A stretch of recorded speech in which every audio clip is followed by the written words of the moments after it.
कानपुर के VIP road पर रविवार को हुई लैम्बोर्गिनी कार दुर्घटना का मामला गर्मा गया है।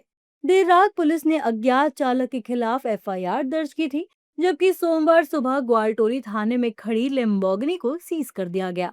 जांच के दौरान कथित तौर पर कार चला रहे शिवम मिश्रा का नाम भी सामने आया है। कानपुर के अरबपति तंबाकू कारोबारी के मिश्रा का बेटा शिवम रविवार को अपनी लैम्बोर्गिनी से वीआईपी रोड पर घूम रहा था।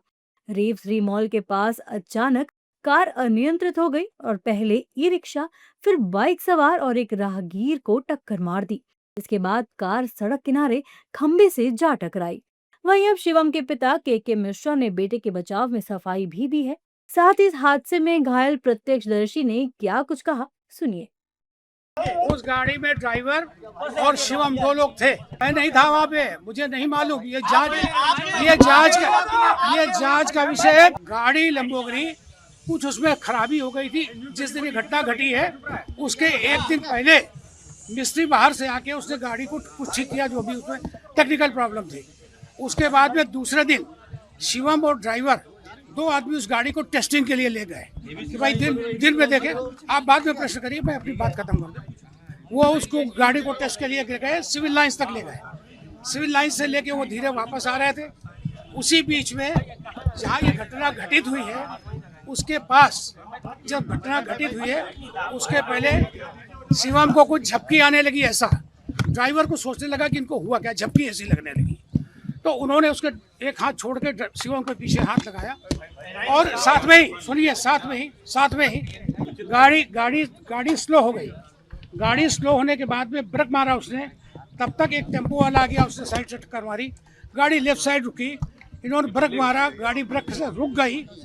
रुक जाने के बाद में फिर वो ड्राइवर ने उसकी अचेत अवस्था देख के परेशान हो गया। हम लोग पावर हाउस तक से आ रहे थे, तो वहाँ पे एक लड़का जुनैर लगाता है कपड़े की दुकान, उसकी टी शर्ट हम लोग देखने लगे खड़े होके। उसने पीछे से गाड़ी आ रही थी, तो स्पोर्ट कार थी, तो बड़ी तेज आवाज आ रही थी। हम लोग मुड़ के देखने लगे तो उसमें पहले उसने टक्कर ऑटो वाले में मारी। तो उसके बाद पता नहीं क्या उसमें एकदम से स्पीड और ज्यादा हो गई। जैसे हम लोग सेकंडों में हटे हैं तो उसने हमारी बुलेट पे टक्कर मारी। जैसे बुलेट टक्कर मारा तो हम लोग हटे तो बुलेट के ऊपर ही गाड़ी चला गई। फिर उसके बाद उनके जो गाड़ी चला रहे थे वो शिवम मिश्रा करके हुए थे, तो उसमें जो है उनके अटैक पड़ा था, बीपी हाई हुआ था, उनके नाक से खून भी आ रहा था, क्योंकि वो बेसुध गाड़ी में बिल्कुल पड़े थे। तो शीशा तोड़ के उनको निकाला गया था। उसके बाद जैसे निकाला गया तो उसमें उनका जो बाउंसर था तो वो हम लोग से लड़ने लगे, बदतमीजी थोड़ा किया उसने। लेकिन बाद में उसने कहा भैया नहीं, हम लोग सॉरी, इसमें गलती नहीं। कानपुर हादसे को लेकर विपक्ष यूपी सरकार पर जमकर हमलावर है। विपक्षी दलों के नेताओं ने यूपी सरकार पर तीखा हमला बोला है और बुलडोजर कार्रवाई करने की बात कही है। विपक्षी दलों का कहना है कि बुलडोजर कार्रवाई केवल गरीबों के लिए है, अमीरों के लिए नहीं। पूरा प्रदेश की जनता ये देखेगी कि उत्तर प्रदेश सरकार की बुलडोजर गरीबों की बस्तियों पर ही चलेगा या बड़े लोगों के ऊपर भी कार्रवाई होगी। देखिए, ये बहुत ही दुखद और दुर्भाग्यपूर्ण घटना है।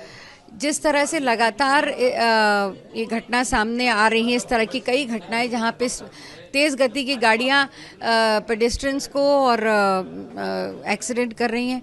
ये गाड़ी तो आइडेंटिफाई भी हो चुकी है, पर उस पर कार्रवाई होनी चाहिए। पर इससे बड़ा एक सवाल है, गंभीर सवाल है कि अभी आज ही रायबरेली में भी गंगा एक्सप्रेसवे जो अभी चालू भी नहीं हुआ, उस पर भी इस तरह की घटना हुई, जहां पे एक तेज गति गाड़ी ने 4 युवतियों को रौंद दिया और 5 घायल हैं। तो ये तो रोड सेफ्टी को लेकर के एक बड़ा सवाल है, बड़ा विषय है।